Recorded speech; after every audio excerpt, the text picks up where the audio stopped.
പോയിട്ട് ആ ബാറ്റ് എടുത്ത് അവിടെ ഒരു ബോൾ ഇരിപ്പുണ്ടോ? ഇവിടെ ബോൾ, പിങ് പോങ് ബോൾ, ആ ഒരു ബോൾ അതെടുത്ത് അതിനകത്ത് വെച്ചിട്ട് അവിടെ വന്ന് നിൽക്കി. മൾട്ടി ടാസ്കിങ്ങിന്റെ ആളല്ലേ, പലതും ചെയ്യണം. അപ്പൊ നമുക്ക് നോക്കാം. അത് ഇങ്ങനെ പിടിച്ചിട്ട് അതിനകത്ത് ആ ബോൾ ബാലൻസ് ചെയ്ത് അതങ്ങനെ ഇരിക്കട്ടെ. ഒരു ആങ്കർ, അത് തറ വീഴാൻ പാടില്ല. ഒരു ആങ്കർ ആകണം എന്നുള്ള ഭയങ്കര ആഗ്രഹമുള്ള ആളല്ലേ? ഒരു ആങ്കർക്ക്, ടെലിവിഷനിൽ ഒരു ആങ്കർക്ക് വേണ്ട ക്വാളിഫിക്കേഷൻസ്, അത് യോഗ്യതകൾ എന്തൊക്കെയാണ്? നന്നായിട്ട് സംസാരിക്കാനും, നമ്മുടെ ഒരു സിറ്റുവേഷൻ ഇപ്പൊ നെഗറ്റീവായി പോയിക്കൊണ്ടിരിക്കുന്നുണ്ടെങ്കിൽ അതൊന്ന് എന്റർടൈൻമെന്റ് ആക്കി ഒന്ന് ബോൾ തറ വീണ ഫെയിലാണ്, ഇറങ്ങിപ്പോ ഒന്ന് അവിടെയുള്ള എല്ലാവരും ഒന്ന് ഓണാക്കി നമ്മള് ആ ഒരു സിറ്റുവേഷൻ മെയിൻറ്റെയിൻ ചെയ്ത് കൊണ്ടുപോകാനുള്ള കഴിവ് വേണം. പിന്നെ പെട്ടെന്ന് സ്പോണ്ടാനിയസ് ആയിട്ട് ക്വസ്റ്റ്യൻസ് ആൻഡ് ആൻസേഴ്സ് വരണം.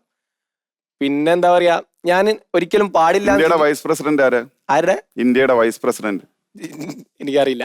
സ്പോണ്ടേനിയസ് ആയിട്ട് ആൻസർ അറിയില്ല, അതാണ് ആൻസർ. എന്റെ പ്രസിഡന്റും അറിയില്ല. അതായത് ഭയങ്കര കോൺഫിഡന്റ് ആയിട്ട് ചിരിച്ച് സന്തോഷത്തിൽ പറയണം. ഇന്ത്യയുടെ പ്രസിഡന്റിനെ അറിയില്ലെങ്കിൽ അത് കുറച്ചൊരു ഞാൻ പറഞ്ഞ പേടിയാണ് എനിക്ക്. അതുകൊണ്ട് ഞാൻ പഠിക്കാമല്ലോ. വെറുതെ എന്തിനാ ക്യാമറന്റെ മുന്നിൽ നിന്ന് ആറുന്നേ? അതിൽ നല്ലത് അറിയില്ല എന്ന് പറയുന്നത്. അപ്പൊ ഇത് ഇപ്പം നിങ്ങളൊരു ആങ്കർ ആയിട്ട് ഒരു സ്റ്റേജ് നിൽക്കുമ്പോ അപ്പൊ നിങ്ങൾക്ക് എന്താ വാല്യൂ? നിങ്ങൾക്ക് ഒരു ഇന്ത്യയുടെ പ്രസിഡന്റ്, ഇന്ത്യക്കാരനായ നിങ്ങൾക്ക് ഒരു ഇന്ത്യയുടെ പ്രസിഡന്റിനെ അറിയില്ലെങ്കിൽ ജനറൽ നോളജ് വേണ്ട ഒരു കാര്യം തന്നെയാണ്. ഇത് ജനറൽ നോളജ് അല്ല, ഇതെന്ന് പറയുന്നത് നേഷൻ അവയർനെസ് ആണ്. ഒരു ഇന്ത്യൻ പൗരനെന്നുള്ള നിലയ്ക്ക് മിനിമം അറിയേണ്ടതാണ്. എനിക്കും നെഗറ്റീവ്സ് ഉണ്ട്. എന്റെ നെഗറ്റീവ് ഒരുപാട് പ്രത്യേകതകളുള്ള ഒരു പ്രസിഡന്റ് ആണ് ഇന്ത്യക്ക് ഇപ്പൊ ഉള്ളത്. ഒരു ആദ്യത്തേത് എന്ന് പറയാൻ പറ്റുന്ന ഒരു, സോറി എനിക്ക് പറയാൻ പറ്റില്ല അല്ലെ? സാല എന്നിട്ട് അതിന് പറഞ്ഞത് അറിയില്ല എന്നുള്ള കോൺഫിഡൻസ്. എനിക്കറിയില്ല, അതൊരു ഉത്തരല്ലേ എന്നുള്ളത് അല്ലെ? എല്ലാത്തിലും കോൺഫിഡന്റ്, അതാ പ്രശ്നം. കേരളത്തിന്റെ വിദ്യാഭ്യാസ മന്ത്രി ആര്? ഓപ്ഷൻസ് എന്നാൽ പറയാം. പ്രഭാകര വർമ്മ, ഗോപിനാഥൻ നായർ, ദ്രൗപതി മുർമു. മാറി കേട്ടാ. ഞാൻ ഇപ്പൊ ഈ പറഞ്ഞ പേരിൽ ഏതെങ്കിലും ഒരു പേര് കേട്ടിട്ടുണ്ടോ? ദ്രൗപതി മുർമു കേട്ടിട്ടുണ്ട്. ആരാന്നറിയില്ല. ഒരു കാര്യം നിന്ന് പറയുമ്പോൾ ഭയങ്കര കോൺഫിഡൻസോടെ വിവരമില്ലായ്മ പറയുന്നത് ഒരു യോഗ്യതയായിട്ട് തോന്നിയിട്ടുണ്ട്? ഇല്ല, എനിക്ക് ആ യോഗ്യത ഇല്ല. ഞാനതിൽ നെഗറ്റീവാണ്, സമ്മതിച്ചു. അല്ല, ഒരു ഭയങ്കര ഒരു തിൻ ലൈനാണ് കോൺഫിഡൻസിനും ഓവർ കോൺഫിഡൻസിനും ഇടയ്ക്ക്. എനിക്ക് എവിടെയോ സത്യം പറഞ്ഞാൽ കയറി വന്നപ്പോഴത്തേക്കും ആ ഒരു ലൈൻ ക്രോസ് ചെയ്ത ആള് കുറച്ച് ഓവർ കോൺഫിഡന്റ് ആണോ എന്ന് തോന്നി.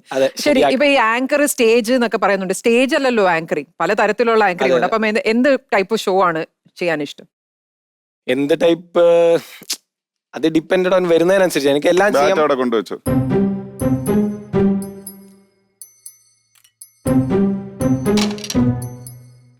നമ്മളിപ്പോ ഒരാളെ ഒരു ഫ്രഷർ, ഇപ്പൊ ബമ്പർ ചിരിയൊക്കെ അങ്ങനെയല്ലേ, ഫ്രഷറായിട്ട് വരുന്ന ഒരാൾ കയറി വരുമ്പോൾ അയാൾ ഒന്നുകൂടെ കോൺഫിഡൻസ് ചെയ്ത് നമുക്ക് അറിയാവുന്ന കുറച്ച് കാര്യങ്ങളൊക്കെ പറഞ്ഞു കൊടുത്ത് അയാൾക്കൊരു എനർജി കിട്ടുന്ന രീതിയിൽ എന്തെങ്കിലും ചെയ്യുന്ന ഒരു, ഇപ്പോ കാർത്തികേട്ടൻ ചെയ്യുന്ന പോലത്തെ ആങ്കറിങ് എനിക്ക് വളരെ ഇഷ്ടമാണ്. അങ്ങനെ ചെയ്യാൻ കാർത്തികുണ്ട്. പിന്നെ എന്തിനാ നിങ്ങള്? ഞാനിപ്പോ പറഞ്ഞ നീയോ അതേ സ്റ്റൈലില് പല അവസരങ്ങളും വരുമല്ലോ. അതിന് നമ്മള് കാർത്തികിനെ വിളിക്കും. പിന്നെ നിങ്ങൾ എന്തിനാ വിളിക്കുന്നത്? കാർത്തികേട്ടൻ ഒറ്റ ആളല്ലേ ഉള്ളൂ, 2 ഷോ എന്ത് ചെയ്യും?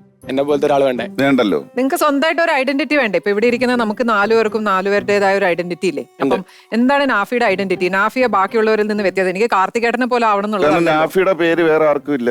അതുപോലെ എനിക്കിപ്പോ ചേട്ടാ, എനിക്കിപ്പോ പറയാൻ മാത്രമുള്ള ഒരു ഐഡന്റിറ്റി ഇല്ല. ഞാനത് ഉണ്ടാക്കാൻ വേണ്ടിയുള്ള ശ്രമത്തിലാണ്.